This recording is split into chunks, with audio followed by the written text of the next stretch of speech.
What's up? Good afternoon to all you Young Restless fans on YouTube. I'm Justin Fleming. I'm here to give you all of you my review on today's Young Restless, Monday, September 11, 2017. Happy Monday. Now, I know that a lot of you know that today is the 16th anniversary of 9/11, when terrorists attacked the World Trade Center in New York City. And my thoughts and my prayers go out to my Florida relatives with this Hurricane Irma attack. I'm a Florida native and I live in Indiana now, and I'm really shocked that this happened to my Florida hometown. All people with power and all that stuff. I mean, just terrible what happened. My thoughts and my prayers go out to all of them. So, to all you that live in Florida, be safe from Hurricane Irma. Now, here's my review on today's Young Restless. At Crimson Lights, Scott senses that Sharon's torn about following Alice. They share a kiss. After Abby arrives seeking cookies, she updates Scott on Zach's horrible behavior and admits she was right about office romance. Scott shrugs that she should have given the guy a second chance. Sharon appears and wonders why Mariah was thanking him. And outside Alice's house, Mariah warns Tessa to be careful. Inside, Alice tries to reassure Crystal that she's a favorite and everything will be fine. Tessa rings the doorbell. Alice tells Crystal to go upstairs, but she doesn't, and is overwhelmed when she hears her sister's voice and tries to con Alice into letting her in. Alice closes the door on her and Tessa rejoins Mariah and reports Alice opened the door a crack. She's definitely hiding something. They pull away inside as Leon the thoroughbred for Crystal, who doesn't want to go. While driving in the car, Tessa worries to Mariah that now Alice knows what she looks like.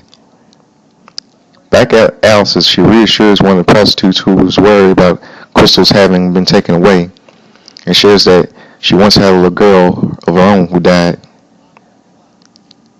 Next, at Jabot, Jack chortles about Dina turning out to be quite an asset. Ashley counters she's turning out to be quite a threat. She updates him on Dina giving Graham access to the confidential Jabot files. Jack isn't happy. They speculate on Graham's possible agenda. Ashley complains to Dina that Dina spoke to Abby about Brent Davis. Jack feels if Abby knew the truth, she might understand Ash better, but then apologizes. Ashley slides. She wishes she could get past it. They reflect on the improvement in their relationships with Dina. Talk turns to Abby, and Ashley leaves Jack to speculate alone. Down in Brash and Sassy, Bill tells Victoria the Fenmore sales are better than projected. She points out their numbers are still flat elsewhere. When Billy deems their body spray a babe magnet, Victoria flirtatiously says it depends on who you spray it on. And in the club dining room, Lauren enthuses to Phyllis about the competition between Jabot and Brash and Sassy.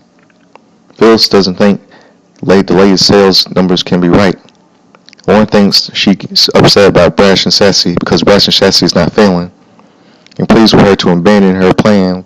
Phyllis argues that Victoria is not playing fairly, and takes off. Up in Dina's suite, she thanks Ravi for his help and worries about her Ashley doubting her. Ravi assures her and learns Graham is away. In the dining room, Zach is relieved that Abby called. She wants to know what was so important as he acted out he didn't care about her. The smooth operating manages to talk to her around with a public display of affection. Upstairs, Dina tosses her and turns in her bed, and she flashes to Ashley, lashing her out over Brent Davis. She dials Graham's bedroom, but remembers she's away. At Jabot, Ravi updates Ashley on his chat with Dina, who mentioned Graham went to Paris, and he reports that Dina is worried Ash won't forgive her. In Jack's office, he questions Lauren about Brash and Sassy's strong sales. Lauren lays into him about bullying Phyllis into joining his vendetta against Billy and walks out. At Brash and Sassy, Phyllis interrupts Billy and Victoria's strategy session, and after she leaves, they worry about whether she's heard anything. Lois appears in Jack's office and reveals Billy and Victoria are planning something big. She'll use her unique skill to set to find out what. At home, Sharon appends to Scott that Alice may be telling herself that she's helping the girls instead of exploiting them. They get a notification that Alice's car is on the move and is headed for the airport. They decide to go after her. And then in Alice's car, Crystal looks nervously at the thug. Now here's my final thought on today's Young and Restless.